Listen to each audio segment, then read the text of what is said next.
Hey guys, and welcome to the Working Money Channel. So as you guys saw, the altcoin market did get decimated over the last couple of days. We are rebounding right now. As I'm recording this video, XRP did get demolished. I gotta say, went down as low as $1.76 per coin. But guys, bounce back up. Did see a nice retracement.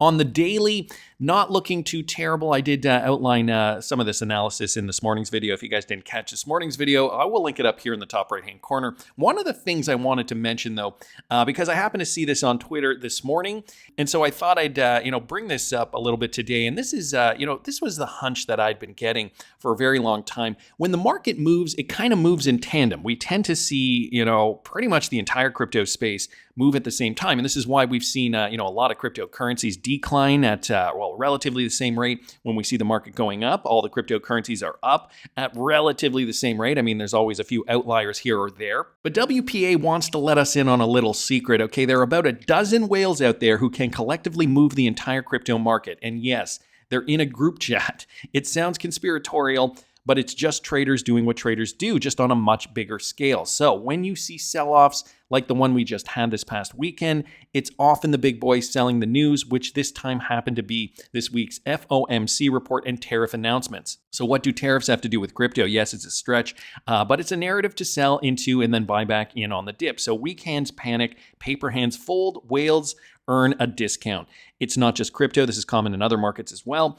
There are two key points that haven't been highlighted enough. Okay, and that is number one, the speed of the dip tells you there might be more new users in the space than previously thought. Novice TradFi paper hands just juked because their models didn't account for coordinated sell-offs. That's why the whales overdid it a bit.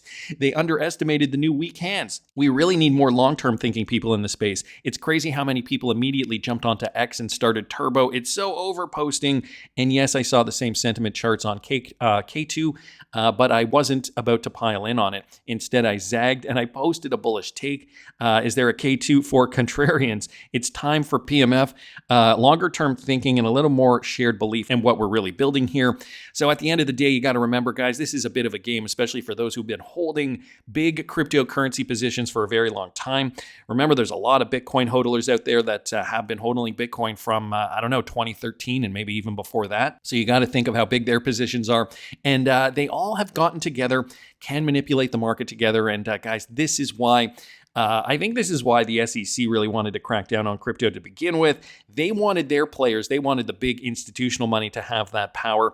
But, crypto is not going down without a fight. So anyway, I thought I'd bring that to you in case you were worried, and I just thought it was insightful. So there you go. Adding on to this, though, I guess I should say that the FTX Bahamas repayment program will begin on February the 18th. So that's in, another week or so. Cointelegraph did just post this. So because of the bankruptcy now, FTX Bahamas is going to be sending out payments to their creditors. And guys, these people who lost money in the last bull run, they're going to have now an influx of cash that is going to be available to them on February the 18th. So could this be, maybe some interesting timing for the market to rebound in a week or two? I have a feeling we're going to chop sideways for the meantime. Right now XRP is coming out of that dip right back up to about $2.50 per coin. The rest of the market fairly the same. But with this influx of cash, we could see more investors coming in with more money. So I wanted to thank Cointelegraph there, of course, WPA, Marty Party here, also bringing us some breaking news on the XRP ledger. Apparently it did go down and it stopped producing blocks for about 1 hour. XRP ledger temporarily halts block production, and David Schwartz did even comment on this. So network activity froze at ledger height number, and this is the number here, prompting an immediate investigation from validators. The XRP ledger has since resumed normal operations with no loss of assets or transactions reported. It looks like consensus was running, but validators were not being published, causing the network to drift apart, said David Schwartz. Very few UNL operators actually made any changes as far as I can tell, so it's possible the network spontaneously recovered on its own. Schwartz is referring to the unique node list, a core component of the XRPL consensus mechanism that acts as a trusted validator directory to ensure network integrity and transaction finality. There was another update in March that tried to create a more of a robust infrastructure. However, critics are quick to point out that this decision could have eventually backfired. So there's been infighting, I guess, amongst developers on the XRP ledger. The incident also sparked concern about transaction and safety, but Schwartz was quick to clarify no assets are at risk or were at risk in this particular case. It just caused ledgers not to be seen as trusted for about an hour, Schwartz noted. The servers knew the network wasn't working correctly, so it did not respond to any ledgers as trusted during the incident. The disruption comes amid broader changes in the XRP ledger ecosystem. Over the past year, the network has faced technical challenges, including a node crash, and that was in November, and full history node failures in September. And XRP is currently down, but it's not. It's obviously not for this reason. It's down for other reasons, but it has now since been fixed. So 1 hour of a temporary halt, and then investigations did conclude that now the XRP ledger is back up and running. So interesting. We still don't really know, I guess, the reason. I wanted to thank Marty Party and of course David Schwartz for his insight on that as well. Michael Branch, guys, bringing this up. Apparently Ripple has minted more RLUSD. So this is a good sign. It's a good sign that more liquidity is obviously being added to the RLUSD. So Ripple has minted an additional million RLUSD tokens, according to the latest data provided by the RL Tracker account. Earlier this month, the company also minted 2 million tokens on February the 1st. As reported by you today, Ripple's dollar peg stablecoin surpassed 100 million in total market cap earlier this January. This milestone was recently high by Ripple CEO Brad Garlinghouse. Jack McDonald, SVP of stablecoin at Ripple, recently stated that the stablecoin has gained amazing traction, and guys, it's continuing to gain traction as we speak, as we now know that President Donald Trump is looking for a very comprehensible, I think, I guess we could say, a crypto strategy in the United States. This morning, I did a video on David Sachs and his conference. Last month, though, Ripple President Monica Long said that trust and compliance were crucial in the rapidly growing stablecoin market, and we can get that with the RLUSD. It's a natural step for enterprise blockchain companies. According to Long, it would help Ripple to bridge the gap between traditional finance and blockchain, which, in a lot of ways was really the biggest problem moving into, throughout the 2020s into 2025. I think now, though, there are a lot of companies, there's a lot more infrastructure, and a lot more people are, I think, more prone to be very crypto forward, especially with this new administration. I don't think people are going to be as resistant to the technology, and I certainly don't think banks are. Now that it's pretty much, the ISO 20022 standard is coming out, everybody needs to be integrated by 2025, and these are banks around the world, right? So if you want to play ball, you kind of have to get onto this new system, and that's why a lot of companies are turning to Ripple-enabled companies like Temenos, ACI Worldwide, and others to integrate them to upgrade their banking solutions. Anyway, speaking of banks, I wanted to bring this up too from the wrath of Kahneman. The National Bank of Georgia has released a public fintech consultation paper, and it discussed their CBDC work with Ripple in particular. So check this out. The NBG has focused on specific design features, so programmability and smart contracts and use cases, real estate transactions, and cross-border payments. The NBG's CBDC project has recently entered the pilot stage in partnership with Ripple. The NBG, in collaboration with the USAID, is conducting further analysis on smart contracts from a legal perspective as well.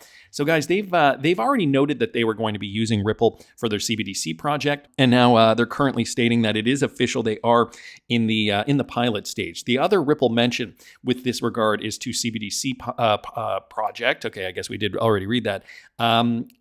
Is in the context of international consultations. Okay, so that's another reference there to Ripple from this particular report. The BISI and Ripple in the context of the CBDC experimentation, as well as Avalendi. So that is with regards to open banking. Interesting news there, and wanted to thank the Wrath Economy. And he also did post the link there if you guys want to read the full report. Also wanted to mention this Ripple partner, guys, TransferGo. They were one of the originals. They have just launched multi-currency accounts for global businesses. This just came out a couple of days ago. TransferGo, the global fintech empowering a world on the move, has launched its multi-currency business account. This service offers global businesses based in the United Kingdom and the European Union an account through which they can hold, exchange, send, and receive multiple currencies. Businesses are increasingly global, yet payments are not.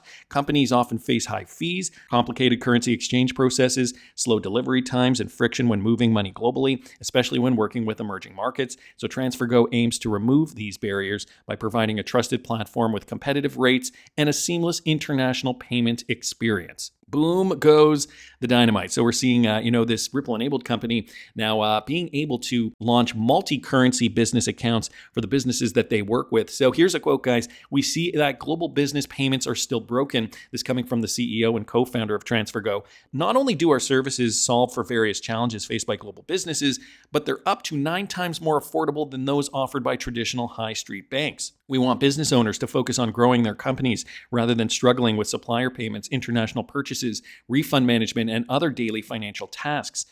2025 marks a significant milestone as TransferGo enters the new market segment for international businesses, establishing its position as a trusted financial partner committed to supporting their growth. The business account expands TransferGo's offering to meet both the personal and business needs of today's global citizens with 12 years of expertise, a 4.7 out of 5 Trustpilot score, and millions of customers in 160 countries. It stands out as a trusted global financial platform. And so, with more a robust software, with a better technology, these guys have integrated into RippleNet. They were, again, one of the first ones. They integrated, I think, in 2017 or 2018. Well, now they're really making it work. Business accounts, multi-currencies in 160 countries. The world is just getting smaller and smaller, it seems. The world seemed like such a big place such a short time ago. But now with these integrations, we're really realizing how connected we can be. The fact that we can convert currencies pretty much, boom, like that, very affordably, running on the XRP ledger. And guys, all this demand obviously running through XRP. So the more the coin is utilized, obviously, the more demand there is for the coin, and the higher the price will go. This is why we are starting to see these big institutions now, not just adding crypto indexes, but guys, take a look at this one. Van Eck releases American Crypto Index MAGA10, including XRP, as the highest weighted cryptocurrency at 48.91%. Check this out. Here's the components by index weight. Solana is number 2 at 23.46. But guys, look at that. XRP, 48.91. Bitcoin is not even on the list. Link represents 6%. AVAX at 5.08. XLM at 4.91. Sui Coin at 4.57, Uni at 2.63, Near at 2%, APT at 1.5, and Filecoin almost 1% there. So guys, that's the MAGA10.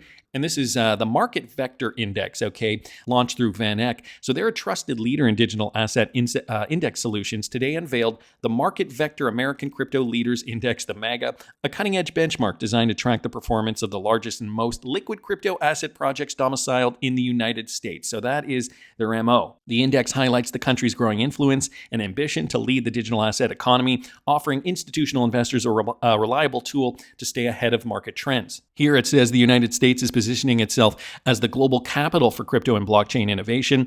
This coming from Martin Leanweber, digital assets product strategist at Market Vector. While details are still emerging, there are strong indications that U.S. domiciled crypto projects may benefit from favorable treatment, whether through tax incentives or regulatory clarity. So here we go. They're already noticing what President Donald Trump is going to be doing when it comes to American-made cryptocurrencies. And so this is why they decided to create a fund, the MAGA10 Fund, so appropriately named, I think. This includes discussions around potential measures such as a 0% capital gains tax, which Donald Trump has been floating, which could significantly bolster institutional investment in the sector. MAGA10 focuses on high-quality U.S. domiciled projects, offering institutional investors and exchange-traded fund products issuers a reliable benchmark designed for long-term growth. By employing a rigorous selection methodology that considers market cap and liquidity while excluding speculative assets such as meme and privacy coins, this index ensures a robust and institutional-friendly portfolio. I love everything they're doing here.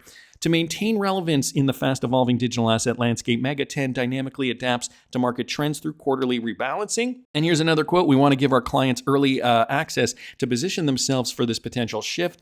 American Crypto Index Leader is designed to capture this trend by focusing exclusively on leading U.S. domiciled digital assets, offering a forward-looking benchmark for institutional investors preparing for the next phase of crypto adoption. So basically what they're saying, the coins that solve problems, the coins that have value, guys, make note of some of these cryptocurrencies.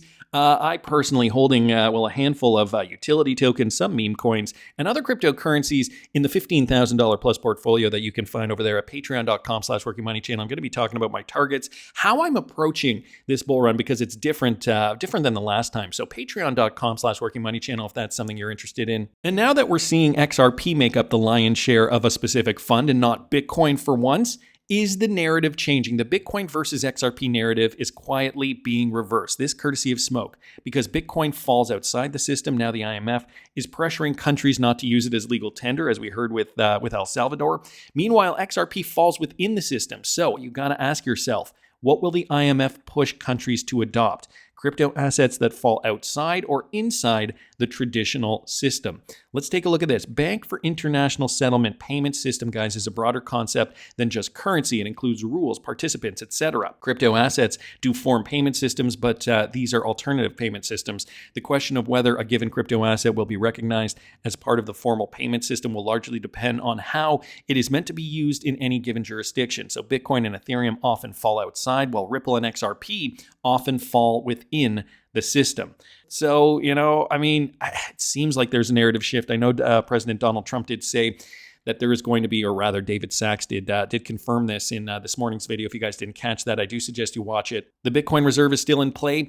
That's not to say that digital assets are not going to be sprinkled throughout, perhaps the sovereign wealth fund, or maybe be added to the Bitcoin reserve. Maybe the Bitcoin reserve will expand eventually, or maybe they're just thinking, the American cryptos are going to be in the sovereign wealth fund. I don't know. I don't know how it's going to be structured. So going to keep my eyes out. Obviously, this is still a moving target, but as this is occurring, the banking sector are really going to have to pay attention to this, courtesy of Mr. Mann. And it was a panel discussion from Ripple partner Finastra. Listen to this. Well, you're really, this is a lot of times also as clients, I always give you the main stage, as you are far more knowledgeable. I will just add 15% is approximately, 600 is still only 15% of the U.S.